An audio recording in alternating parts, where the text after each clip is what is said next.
joué, c'est Guillaume Marie qui trouve entre les lignes. Il y a la solution Crillon sur le côté gauche, il a été vu, je dis quel Crillon. Le contrôle est bon, Crillon qui va pouvoir enchaîner, centré direction de Chimi et la reprise qui va passer au-dessus du but de Rifi Mandanda. Mais attention, cet début de match est animé. C'est Guillaume Béguin qui était descendu d'un cran pour toucher ce ballon. Béguin va s'appuyer sur Mayala, on cherchait le petit 1-2, c'était bien vu. Attention là, ce ballon récupéré, la frappe, elle est captée par Simon Pont-de-Mé. Cette frappe de Guillaume Béguin. Alors vous l'avez dit, vous avez parlé de leader. On va suffire M. Centre Anthony, supervise, c'est bien joué pour Joris Correa. La reprise du plein du pied et la parade de Rifi Mandanda. La parade exceptionnelle de l'ancien portier de la Ajaccio. Senneville désormais écarte sur le côté gauche avec Duterte. Duterte qui va avancer, Duterte qui va tenter sa chance, pourquoi pas. Ça passe au-dessus du but de Simon Pont-de-Mé, mais l'intention, elle est bien présente. C'est le cas depuis 2 saisons.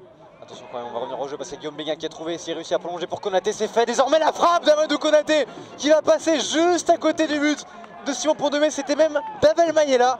Première très grosse frayeur sur le but camblisien. Il va tirer celui-ci. Au premier poteau cette fois-ci, il y a la tête de Flochon et le but de Chambly qui permet, alors que le match était un petit peu bloqué, d'ouvrir le score. Et qui est présent pour marquer, c'est Guillaume Marie.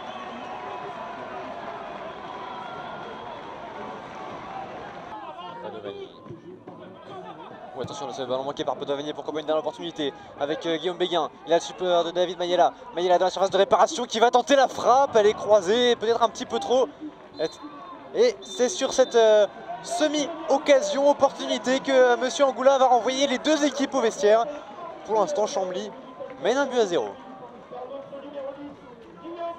Il va falloir rapidement se remettre dans ce match parce qu'on vous l'avez peut-être pas vu, mais à la pause, Chambly est rapidement revenu sur la pelouse et s'est effectué un nouvel échauffement, j'ai envie de dire, de seconde période, parce que le temps s'est rapidement rafraîchi. Attention à Kraichi qui va tenter sa chance de loin, ça va passer à côté du but de Simon Pont-de-Mé.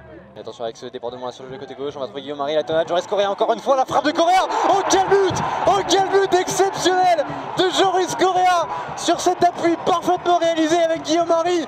Chambly accélère d'un coup et Chambly double la mise. 2e but de Joris Correa cette saison.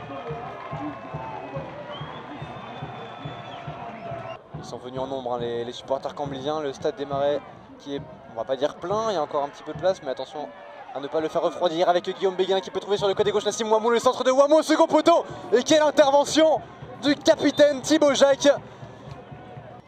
Mais cette opportunité qui a peut-être réveillé les Boulonnais.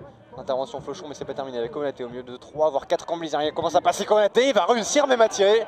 Ça va passer au-dessus du but de Pont-de-Mé, mais bel exploit là d'Amadou Konaté.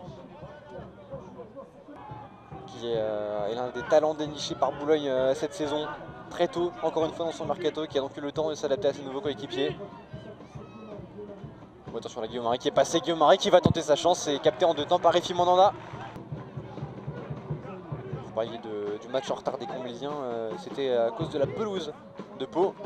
Pelouse qui a été étraînée ce soir. Attention Guillaume Marie là en position de frappe, pourquoi pas Guillaume Marie. Oh la claquette de Rifi Mandanda sur cette frappe flottante de Guillaume Marie. Pas attaqué pour un saut aux 20 mètres. Et Mandanda qui montre encore une fois qu'il est toujours présent.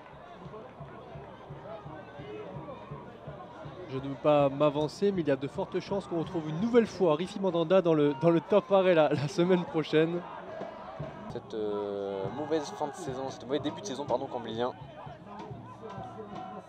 Et attention à ne pas se faire une mauvaise fin de match de lui parce que là c'est Boulogne qui a le ballon avec le centre de Senneville. On va essayer de trouver Rennes Friquet, surtout la reprise de Mathias Serra, elle est pure, elle est cadrée et elle est captée par Simon Pont-de-Mé.